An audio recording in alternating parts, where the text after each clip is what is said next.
मेनाम एक शाय और insecure teenage लड़की है जो हमेशा अपने सर पर एक बॉक्स पहने रहती है क्योंकि वो अपने चेहरे से नफरत करती है। उसका मानना है कि वो दुनिया की सबसे बदसूरत लड़की है और उसे लोगों से दूर रहना चाहिए। यहाँ तक कि 3 साल से उसने खुद ने भी अपना चेहरा नहीं देखा और ना ही घर से बाहर गई।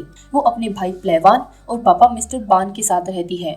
उन्हें हमेशा मेनाम की चिंता होती रहती है। एक शाम प्लेवान अपने हाथ पे चोट के साथ आया और बताया कि उसने दुकान से चोरी कर ली। अब पिटाई से बचने के लिए वो पापा का ध्यान अपनी पागल बहन पर कर देता है। मेनाम को पैनिक अटैक्स आते हैं और थोड़ी चिंता से ही उसे सांस लेने में दिक्कत होने लगती है। इसलिए जब प्लेवान ने उसे पागल कहा तो उसे सांस लेने में दिक्कत होने लगी। मिस्टर बान ने ऐसा होते हुए पहले कई बार देखा है, इसलिए वो उसे शांत कर देते हैं। इसके बाद मेनाम ब्लॉग पर अपनी कहानी लिखती है कि वो एक बदसूरत डकलिंग यानी कि बतख की बच्ची कैसे बनी। जिंदगी के 13 साल तो वो नॉर्मल लड़की की तरह ही थी।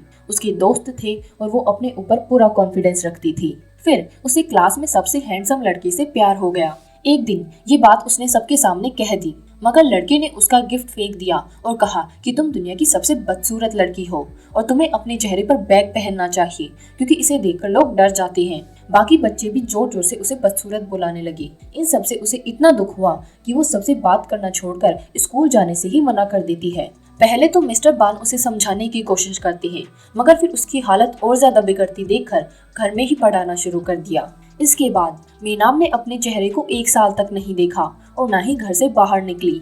एक दिन पेड़ से अपने गुब्बारे को उतारने के लिए वो बाहर गई। रास्ते में चलते आदमी ने उसकी मदद करनी चाहिए। मेनाम जल्दी से अपने चेहरे को छुपाने के लिए एक पेपर बैग डाल लेती है। उसे पता चला कि जब भी उसका चेहरा ढका हुआ रहता है तब वो ज्यादा अच्छा और खुश महसूस करती है। अब बैग उसे अपने सोलमेट की तरह लगता है। इस तरह उस दिन से उसने अपना चेहरा किसी को नहीं दिखाया। बाद में उसने बैग की जगह एक बॉक्स रख दिया क्योंकि ये ज्यादा हिलता नहीं। वो बहुत कम बार परिवार के लोगों को अपना चेहरा देखने देती है। मेनाम अपना ज्यादातर टाइम इंटरनेट पर अनजान लोगों से बातें करते हुए गुजारती है क्योंकि यहाँ कोई एक दूसरे का चेहरा नहीं देख सकता।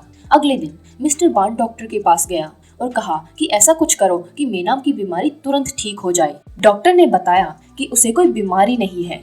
इस कंडीशन को हिकोकोमोरी कहा जाता है। ये ज्यादातर जापान के जवान लोगों में है जो कई महीनों या सालों तक अपने कमरे में बंद रहते हैं और किसी से बात नहीं करते। डॉक्टर के मुताबिक मेनाम को अभी भी नॉर्मल किया जा सकता है क्योंकि वो परिवार में तो बात करती है ही, बस उसे जबरदस्ती बाहर भेजना चाहिए। मिस्टर बान ने जवाब दिया कि वो बहुत ज्यादा डरती है। इस बात पर डॉक्टर ने कहा कि जिससे पहले वो आपसे बातें करना भी बंद कर दे उसे ठीक करो।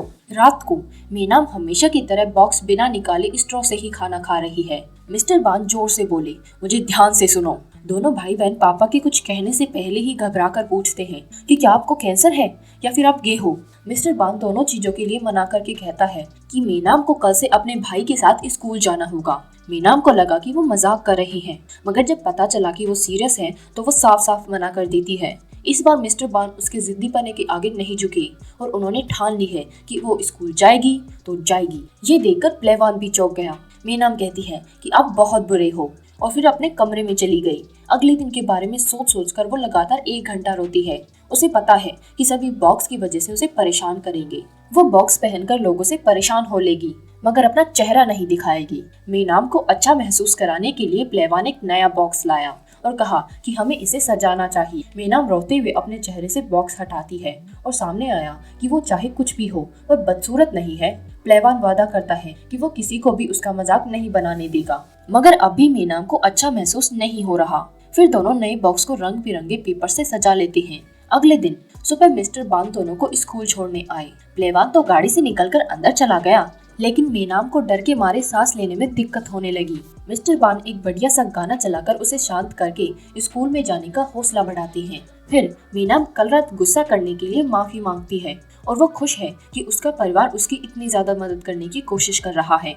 अपनी बेटी के कार से बाहर निकलते ही मिस्टर बान भी जोर जोर से रोने लगे।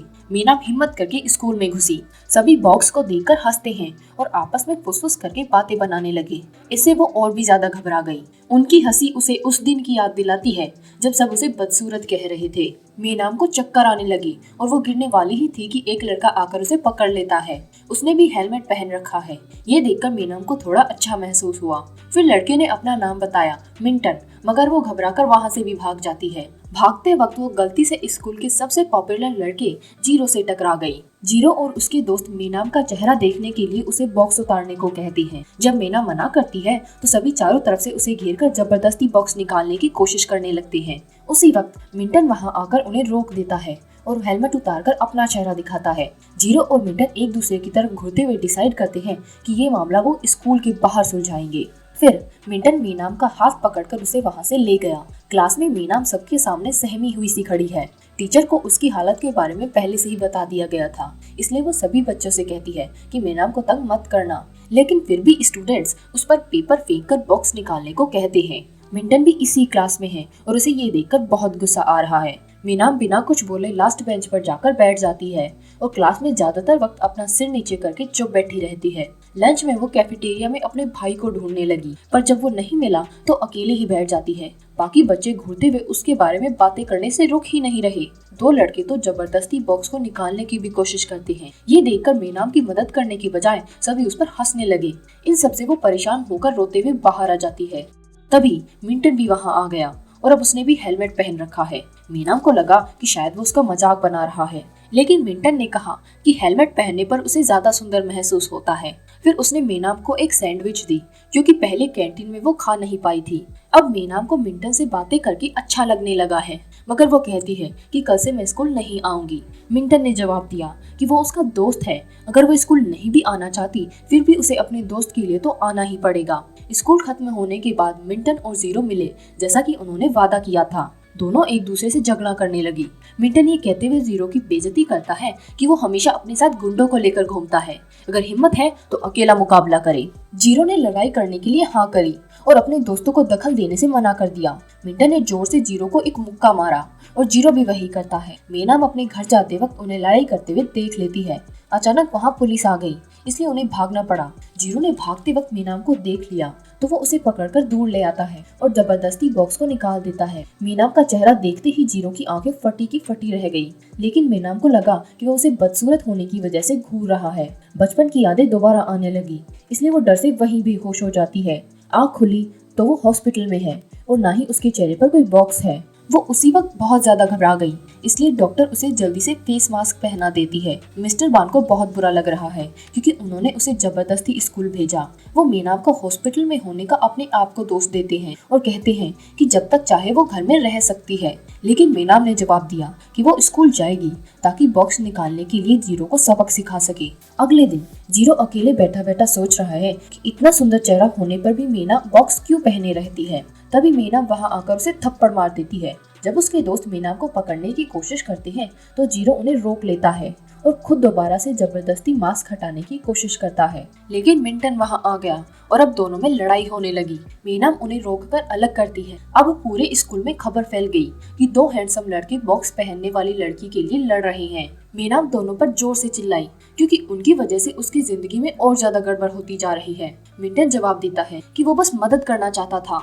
ये सुनकर जीरो जोर से हंसा क्योंकि उसे पूरा विश्वास है कि मिंटन उसी की तरह मीनाम को पसंद करने लगा है। मिंटन समझ गया कि जीरो मीनाम को पटाने की कोशिश कर रहा है, इसलिए वो इसके बारे में उसे साफ साफ पूछ लेता है। जीरो घबराकर मना करके कहता है कि मैं मीनाम जैसी बदसूरत लड़की को क्यों पसंद करूंगा। ये सुनते ही मीनाम दोबारा से बेहोश हो जाती है। मिंटन उसे पकड़कर वहाँ से ले गया और जीरो ये देखकर जलने लगा। अगले दिन मीना वापस से बॉक्स पहनकर पहले जैसे रहने लगी। वो कमरे में बंद होकर किसी से बात करने से भी मना कर देती है। मिस्टर बान और प्लेवान मीनाम को बाहर लाने का तरीका ढूंढ रहे हैं कि तभी बाहर किसी ने उन्हें आवाज लगाई। जीरो मीनाम से माफी मांगने आया है, मगर प्लेवान उसे अंदर आने से साफ साफ मना कर देता है और कहता है कि तुम्हारी वजह से ही उसने दोबारा अपने आप को कमरे में बंद कर लिया है। अगली सुबह मिंटन वहाँ आया, लेकिन वो उसे भी कमरे में नहीं आने देती।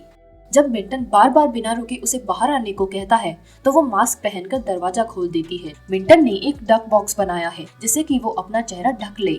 मीनाम ये देखकर हंसने लगी। उसने तो अपने लिए भी एक हेलमेट बना लिया। दोनों अपने अपने मुकुट पहनकर डाफ्ट पंक नाम का एक बैंड बनाते हैं। असलियत में वो बस खाना खा रहे। मिंटन वादा करता है कि वो उसका ध्यान रखेगा और स्कूल आने के लिए उसे मना लेता है। अगली सुबह वो उसे बाइक पर स्कूल ले गया। जब मीनाम अकेली होती है तो जीरो वहाँ आकर उससे माफी मांगता है, लेकिन प्लेवान उसे उसी वक्त भगा देता है। फिर क्लास में ओजो नाम की एक लड़की मेनाम से मदद मांगने आई। सामने आता है कि स्कूल में अफवाह फैल चुकी है कि जीरो और मेनाम अब बॉयफ्रेंड और गर्लफ्रेंड हैं। ओजोन चाहती है कि मेनाम जीरो से कहे कि वो स्टूडेंट्स को परेशान करना बंद कर दे। मेनाम जीरो की गर्लफ्रेंड होने की अफवाह को झूठी बताकर वहाँ से चली जाती है। फिर लंच में कई और स्टूडेंट्स उससे यही करने को कहते हैं, मगर वो सबको मना कर देती है। लेकिन तभी उसे पता चला कि जीरो प्लेवान को पीट रहा है। वहां पहुंचने पर उसने देखा कि जीरो के दोस्त प्लेवान को बहुत बुरे तरीके से मार रहे हैं। जीरो उन्हें रोककर कहता है कि प्लेवान ने ही लड़ाई शुरू की थी। गुस्सा होकर मेनाम जीरो को चोर बुलाती है, जो कि कमजोर बच्चों का पैसा छीन लेता है और फिर उनसे होमवर्क भी करवाता है। जीरो गुस्से से अपने दोस्तों की तरफ देखता है, क्योंकि उसने उन्हें ऑर्डर दिया था कि अपने से कमजोर स्टूडेंट्स को परेशान मत करना। फिर मेनाम कहती है कि लोगों को तंग करना बंद कर दो। जीरो जवाब देता है कि अगर मेनाम एक बार बॉक्स को हटा दे तो वो कभी किसी से मारपीट नहीं करेगा। अब कोई चारा न होने की वजह से मेनाम बॉक्स को हटाकर अपना चेहरा दिखा देती है। सभी उसे देखकर चौंक गए। बाद में वो मिंटन के गले लगकर रोने लगी कि सभी ने आज उसे देख लिया। मिंटन भी पहली बार उसका चेहरा देखकर चौंक गया, मगर फिलहाल वो उसे बस शांत करने की कोशिश करता है और ज्यादा रोने नहीं देता। घर में प्लेवान ने दिखाया कि इंटरनेट पर किसी ने उसकी फोटो डाली और कमेंट्स में सभी लोग उसे बहुत सुंदर कह रहे हैं। लेकिन इससे भी मेनाम को विश्वास नहीं हुआ कि वो सुंदर है। अपने कमरे में आने पर उसने देखा कि खिड़कियां खुली हैं। तभी जीरो वहां आ गया और मेनाम को चुप रहने के लिए कहा। फिर वो माफी मांगता है कि उसने उसे बदसूरत कहा और बताता है कि उसने आज तक उसके जैसी सुंदर लड़की नहीं देखी।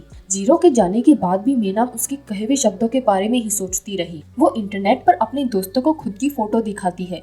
वो दोस्त भी उसे सुंदर बताते हैं। अब मेनाम को लगने लगा है कि शायद सभी सच ही कह रहे हैं। उसने 3 साल बाद आज पहली बार शीशे में अपना चेहरा देखा। अब उसे पता चलता है कि वो सच में खूबसूरत है। उसे तो अपनी आंखों पर विश्वास ही नहीं हो रहा। अगले दिन मेनाम बिना बॉक्स के स्कूल गई। आज भी सारे स्टूडेंट्स उसकी तरफ घूरकर बातें कर रहे, मगर इस बार उसका मजाक न बनाकर उसकी खूबसूरती की तारीफ कर रहे। अब मेनाम अपनी नई जिंदगी शुरू करने के लिए बिल्कुल तैयार है।